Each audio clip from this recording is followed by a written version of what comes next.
मालेगांव शहर सिर्फ महाराष्ट्र और हिंदुस्तान ही नहीं, पूरी दुनिया में अपनी एक मुनफरिद शनाख्त रखता है। मुस्लिम अक्सरियती शहर होने की वजह से मुल्क की फ़िरका परस्त पार्टियाँ, फ़िरका परस्त जमातें मालेगांव को बदनाम करने की पूरी कोशिश करती हैं। 2006 और 2008 का बम ब्लास्ट इसी पस मंज़र में किया गया था कि ब्लास्ट से पहले फ़िरका परस्त हिंदू ये पूछा करते थे कि मालेगांव का क्या हाल है, मालेगांव का क्या हाल है। उनको पहले से पता था कि मालेगांव में इस तरह की कोई बड़ी घटना होने वाली है। मालेगांव मस्जिदों का, मदरसों का, मीनारों का शहर है। अभी आप देखोगे कि मुल्क में जब NRC और CA को लेकर के जो एहतजाज शुरू हुआ था, मालेगांव ने उसमें अपना एक मकाम बनाया और मुल्क की सबसे बड़ी ख़वातीन की एहतजाजी रैली मालेगांव के अंदर निकाली गई। और मालेगांव के अंदर जो है इस रैली के निकलने के बाद पूरे मुल्क में ख़वातीन को जो है इस बात का एहसास हुआ कि हमें इस एहतजाज के अंदर पूरी शिद्दत के साथ हिस्सा लेना चाहिए। और हमें यकीन है कि ख़वातीन की ये एहतजाजी रैली के पीछे जो कुर्बानियाँ थी वो कारआमद होगी। इंतखाबात होते हैं और ये जमहूरियत का एक बड़ा हिस्सा है, और इंतखाब जब होता है तो उसमें किसी की शिकस्त होती है, किसी की जीत होती है। उन लोगों को जो मुकाबले में इंतखाब में हिस्सा लेते हैं, अगर उन्हें जीत की आस और उम्मीद होती है तो हार बर्दाश्त करने का सदमा झेलने की ताकत भी रहनी चाहिए। और अगर हार बर्दाश्त ना हो तो फिर इंतखाबात में या मुकाबले के अंदर आदमी को हिस्सा नहीं लेना चाहिए। मालेगांव की जो सूरत हाल है, मालेगांव में भी इंतखाब हुआ, पूरे महाराष्ट्र में इंतखाब हुआ, और मालेगांव की आवाम को वोट देने के लिए जो तरगीब मालेगांव की तमाम मजहबी और मिली तंजीमों ने तहरीक दी थी, मालेगांव की आवाम ने NRC के पेश नज़र जिन लोगों के नाम वोटर लिस्ट में नहीं थे, जो लोग वोट देने में दिलचस्पी नहीं रखते थे, उन लोगों को इस बात की तमाम मजहबी मिली तंजीमों ने तहरीक दी कि तुम्हें वोट देना चाहिए। तो जिनके नाम वोटर लिस्ट में नहीं थे उन्होंने नाम बढ़वाए, और जो लोग वोट नहीं देते थे उन लोगों ने वोट देने का एहतमाम किया। यही वजह है कि इतनी बड़ी तादाद में वोटर घरों से निकले और वो अपनी हिंदुस्तानी शहरियत बचाने के लिए और मुल्क को, शहर को एक अच्छा नुमाइंदा देने के लिए उन्होंने भरपूर मेहनत की। यही वजह है कि 1,17,000 18,000 वोटें मुझे मिली और तकरीबन 84,000 वोटें शेख आसिफ साहब को मिली, और भी जो उम्मीदवार थे सबको वोटें मिली। मेरा कहना ये है कि आज ये सूरत हाल गुज़र जाने के बाद जो नई पैदा की जा रही है कि मालेगांव के अंदर मौजूदा इलेक्शन से पहले या इलेक्शन के बाद जो 32,000 वोटों का इजाफ़ा हुआ है, उसके ताल्लुक़ से हारे हुए हमारे शहर के नुमाइंदे का ये कहना कि ये बोगस वोटें हैं। पूरे मालेगांव की शहरियों पर, शहरियत के लिए और वोटर लिस्ट पर एक सवालिया निशान है, और पूरे मुल्क के फ़िरका परस्तों को ये पैगाम देना है कि मालेगांव ही नहीं, जहाँ जहाँ मुसलमान बसते हैं हिंदुस्तान के अंदर, उनके पास जो सरकारी कागजात हैं वो बोगस हो सकते हैं। और फ़िरका परस्तों को और ब्यूरोक्रेट से जो सरकार में काम करने के लिए ऑफिसरान हैं, उन्हें इस बात पर उकसाया जा रहा है कि मुसलमानों के सरकारी कागजात को लेकर के मुसलमानों को हरासा और परेशान किया जाए। और इस तरह की सूरत हाल मालेगांव के साथ साथ पूरे मुल्क में पैदा करने की कोशिश की जा रही है। बहुत दुख के साथ कहना पड़ता है कि मालेगांव में माजी में भी लोगों ने असम्बली इलेक्शन में हिस्सा लिया था, लेकिन हारने के बाद उन लोगों की तरफ से इस तरह की कोई इंतकामी कार्रवाई नहीं थी।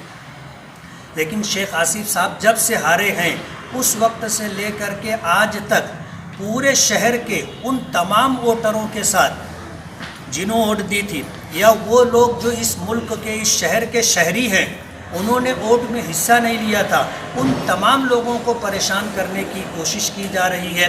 चाहे वो मज़दूर हो, चाहे कारखानेदार हो, चाहे साइजिंग का मालिक हो, یا زندگی کے اور شعبوں میں جو لوگ ہیں ان لوگوں کو جس طرح اکسا کر کے آپس میں لڑانے کی کوشش کی جا رہی ہے، یہ مالیگاؤں کے لیے انتہائی نقصان دہ ہے۔ ہمارے لیے تو یہ بات خوش آئند ہے کہ یہ جو حرکت کر رہے ہیں ان کو جتنی ووٹ ملی وہ ووٹ بھی خراب ہو جائے گی۔ جو لوگ ان کو مان کر کے ان کو ووٹ دیے تھے، ظاہر بات ہے یہ پریشانی اور یہ لٹکتی ہوئی تلوار ان کے اوپر بھی ہوگی، تو ان کو جو ووٹ ملی ہے وہ بھی خراب ہو جائے گی۔ ہمارے لیے تو یہ خوش آئند بات ہے، لیکن ہم اپنا مفاد نہ دیکھتے ہوئے شہر کا، مسلمانوں کا اور اقلیتوں کا خاص طور پر مفاد پیش نظر رکھتے ہیں کہ یہ جو بوگس ووٹوں کے بڑھانے کا الزام مالیگاؤں کے لوگوں پر لگایا جا رہا ہے، یہ مالیگاؤں کی شہریوں کے لیے اور ہندوستان میں بسنے والے مسلمانوں کے لیے بہت تکلیف دہ صورتحال ہے۔ اور یہ میں بتا دینا چاہتا ہوں کہ مالیگاؤں کے اندر بوگس ووٹوں کا بڑھانا اور مالیگاؤں میں بوگس ووٹنگ کرنا کس سیاسی پارٹی کا اور ان کے ذمہ داروں کا کام ہے، مالیگاؤں کے لوگ پوری اچھی طرح سے جانتے ہیں، لیکن آج اس طرح کے حالات پیدا کر کے پورے شہر کے مسلمانوں پر ان کی شہریت بولو، ووٹر لسٹ میں ان کا نام بولو، اس طرح الزام لگا کر کے ووٹر لسٹ کو، ان کی شہریت کو مشکوک کرنے کی کوشش کی جا رہی ہے۔ اور شہر میں آسام اور آسام جیسی دیگر ریاستوں میں NRC کو لے کر کے جس طرح مسلمانوں کی شہریت ختم کی گئی اور انہیں غیر ہندوستانی قرار دے کر کے انہیں جو ہے جس طرح کیمپ میں رہنے پر مجبور کیا گیا، اس کے پیش نظر تمام ملی تنظیموں نے، مذہبی تنظیموں نے، جمعیت علماء کی دونوں تنظیمیں، رضا اکیڈمی کہو، سنی اشرف اکیڈمی کہو، جمعیت اہل حدیث کہو، جماعت اسلامی کہو، تمام ہی مسلم تنظیموں نے اس بات کی کوشش کی تھی کہ ملک، شہر کا ہر فرد ووٹ دے، اور لوگوں نے اس بات کو محسوس کیا اور ووٹنگ کے اندر حصہ لیا۔ جو نتیجہ آنا تھا وہ نتیجہ آیا، لیکن یہ انتقامی جذبے کے پیش نظر فرقہ پرستوں کو اور مالیگاؤں شہر کو بری نظر سے دیکھنے والے لوگوں کی جو درپردہ مدد کی جا رہی ہے، یہ مالیگاؤں کے لیے اور مالیگاؤں جیسے شہر جہاں مسلم آباد ہے اکثریت میں، ان کے لیے بہت تکلیف دہ بات ہے۔ ایسے حالات کے اندر مالیگاؤں کی عوام کو یہ سوچنا چاہیے کہ آج ان کی شہریت پر آنے والے دنوں میں NRC اور CA کے تحت جو قانونی کارروائی ہونے والی ہے، اس میں ان کی دستاویزات کو بوگس ثابت کرنے کے لیے ماجی عامدار شیخ آصف صاحب جو حرکت کر رہے ہیں، یہ مالیگاؤں کے لوگوں کے ہیت میں نہیں ہے، مالیگاؤں میں بسنے والے لوگوں کے لیے انتہائی نقصان دہ ہے۔ ہم نے جو محنت کی تھی تمام مذہبی ملی تنظیموں نے مل کر کے اس کے اوپر پانی ڈالنے کی ایک کوشش ہے، ناکام کوشش ہے۔ میں اس موقع پر آپ کے ذریعے سے مالیگاؤں کی عوام تک یہ پیغام پہنچانا چاہتا ہوں کہ ابھی مرکزی سرکار نے NRC کے تعلق سے جو بھی ضابطہ تیار کرنا ہے اس کے لیے 3 مہینے کا مزید موقع مانگا ہے۔ اس درمیان ہم اپنی شہریت محفوظ رکھنے کے لیے جو جد و جہد اور کوشش کرنا ہے، ہم اس کے لیے آپ سے اپیل کر رہے ہیں کہ اگر آپ نے ووٹر لسٹ میں اپنا نام نہیں ہونے پر ووٹر لسٹ میں اپنا نام نہیں بڑھوایا ہے، آپ بڑھوا لیجئے، اور اپنی شہریت کے ثبوت کے لیے جو دستاویزات ہیں وہ آپ مہیا کر لیجئے۔ یہ ہمارے لیے، ہماری آنے والی نسلوں کے لیے، ہمارے مستقبل کے لیے انتہائی ضروری ہے۔ اور آج ہارے ہوئے نمائندے شیخ آصف صاحب پورے شہر کو تکلیف میں ڈالنے کا جو کام کر رہے ہیں، اس کے پیش نظر شہر کو، شہریان کو بیدار رہنا چاہیے۔ یہ اپیل آپ کے ذریعے سے ہم لوگوں تک پہنچانا چاہتے ہیں۔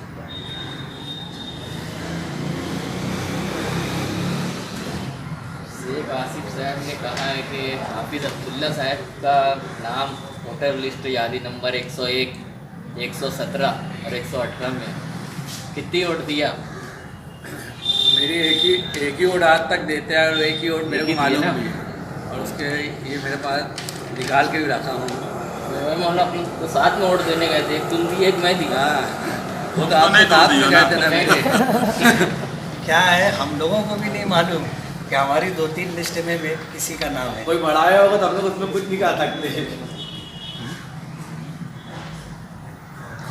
एक दूसरी साबिक आमदार आसिफ शेख साहब ने जो 32,000 मालेगांव शहर में बोगस वोट है ये इल्ज़ाम लगाया और ये बोला कि मुफ्ती इस्माइल कासमी साहब 32,000 बोगस वोट बढ़ाने की वजह से चुन कर आए।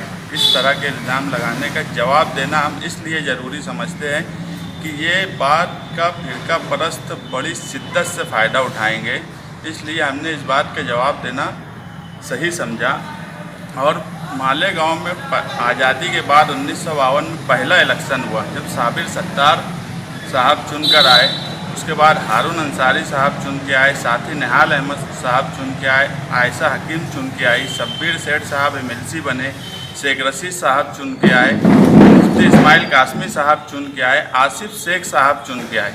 इसमें एक बात जो मुश्तरका थी वो ये थी कि जो चुन के आया आज़ादी के बाद 1952 से लेकर आज तक वो हारा भी है। ये हमारे इन तमाम लीडरों में ये एक मुश्तरका बात थी।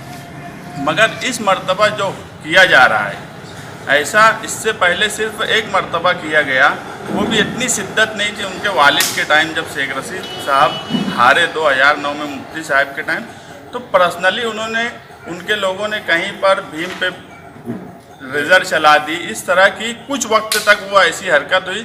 उसके अलावा ना मुफ्ती साहब के हारने पे कभी ऐसा हुआ। साथ ही निहाल अहमद साहब महाराष्ट्र में आज भी 6 मरतबा चुन के आने वाले वाहिद मुस्लिम लीडर हैं, वो भी कई मरतबा हारे। आयशा हकीम साहिबा जो निहाल साहब को शिकस्त दी थी, एक वक्त ये था कि उनकी ज़मानत जब्त हुई और वो 3 नंबर पर चली गई, मगर मालेगांव शहर से किसी ने बदला लेना नहीं समझा।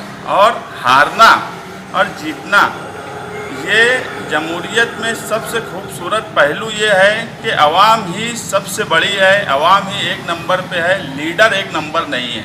अवाम जब चाहेंगी जिता देंगी, अवाम जब चाहेंगी हराएंगी, और यही जमहूरियत का सबसे खूबसूरत पहलू है जिसे सब लीडरों ने मालेगांव शहर में कबूल किया सिवाय आसिफ शेख के।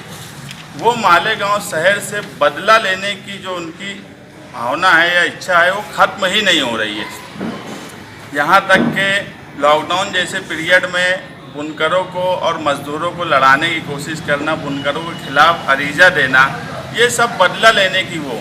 उसके बाद जब मुफ्ती साहब चुन के आए तो ये एलानिया बोलना कि मैं उनको काम नहीं करने दूंगा, ये मुफ्ती साहब का कोई नुकसान नहीं है इसमें, ये शहर का नुकसान करना चाहते। दूसरी बात कि दस्तूर हिंद में दफ़ा 13 और 14 इजहार राय की आज़ादी, वोटर यादी में नाम आना और वोट देना, ये भी एक इजहार राय है। आज मुल्क किन हालात पे ये सारा शहर जानता है, सारे शहर का मुसलमान जानता है। मालेगांव हमेशा से एक तहरीक रहा है, मालेगांव शहर से तहरीक मिली है। आज अगर हम कोरोना वायरस की बीमारी की बात बोले तो मालेगांव, ये हमारी खुशकिस्मती है कि हम हिंदुस्तान को गाइड कर रहे हैं, ये मालेगांव की खूबसूरत बात है। लेकिन इसमें फ़िरका परस्तों की मदद करना, और वो भी आसिफ शेख साहब खुद उनकी मदद कर रहे हैं, ये छोटी बात नहीं है। अगर सिर्फ इल्ज़ाम लगाने तक की बात होती तो हम एक बार सोचे होते कि चलो इल्ज़ाम लगाए जाने तो, ये पर्सनली मुफ्ती साहब का और उनका एक मैटर है, मुफ्ती साहब पे इल्ज़ाम लगा दिए, मगर उन्होंने पूरे शहर को शक के घेरे में लेकर आ गया। आज वोटर लिस्ट की यादी में नाम होना ये पहला हिंदुस्तानी होने का सबूत है। मालेगांव शहर में इतनी बड़ी तादाद में जो वोट बढ़ी, उसकी सबसे अहम वजह ये थी कि आसाम और इस एतराफ़ में जब NRC का सर्वे शुरू हुआ तो वहाँ पर वोटर लिस्ट की बात आई। उसमें मजहबी तंजीम जमातुल उलमा महमूद मदनी साहब ने हिंदुस्तान भर में ऐलान किया, और जमातुल उलमा अपने अपने स्टेज से दूसरी भी मजहबी तंजीमें, सियासी पार्टियाँ अपने तौर पर वोट बढ़ाने की बात शुरू की। उसमें वोट बड़ी तादाद में बढ़ी, ये बात सच है, मगर वो ओरिजिनल वोट बढ़ी। और जब कोई भी इलेक्शन होता है तो यादी डिक्लेयर की जाती है, उस पर ऑब्जेक्शन का वक्त होता है। अगर उनको लगता था कि किसी की 2 वोट है, 3 वोट है, तो उस पर वो अरीजा, एक प्रोसीजर है, वो अरीजा देना चाहिए था। मगर फ़िरका परस्तों की नज़र में ख़ास तौर से मराठी और हिंदी अखबार, एक हिंदी अखबार है उनका, जो सिर्फ उनके बोलने पे ही यहाँ का रिपोर्टर वो रिपोर्टिंग करता, उसमें देने की बात ऐसी है कि वो हिंदुस्तान भर में मालेगांव शहर को बदनाम करने की नीयत है। और कल जब एनआरसी का सर्वे होगा, क्योंकि एक बात सबको पता है कि आरएसएस के एजेंडे में जो खुफिया बातें थी कि मुसलमान को वोट देने का हक से ही महरूम कर देना, अब वो तो 5-6 साल में पूरा मुल्क देख रहा है कि सब चीज़ ओपन हो गई, और उसमें उनकी मदद इस बात से बड़ी तादाद में होंगी। और जब मालेगांव की बात आएगी कि 32,000 यहाँ बोगस डॉक्यूमेंट बनाए, वहाँ का माजी आमदार बोलता, तो ये बात दूसरे शहरों में भी दूसरे मुसलमानों को भी इसकी तकलीफ़ होंगी।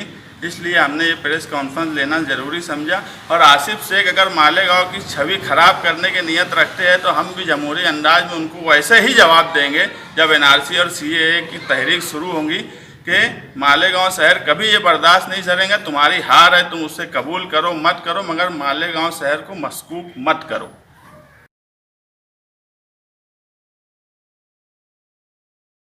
रेडीमेड कपड्यांचे भव्य दालन स्वराज फॅशन. सिजनेबल खरेदीसाठी उत्तम प्रकारच्या varieties. Swaraj fashion, royal hub, कोर्टासमोर.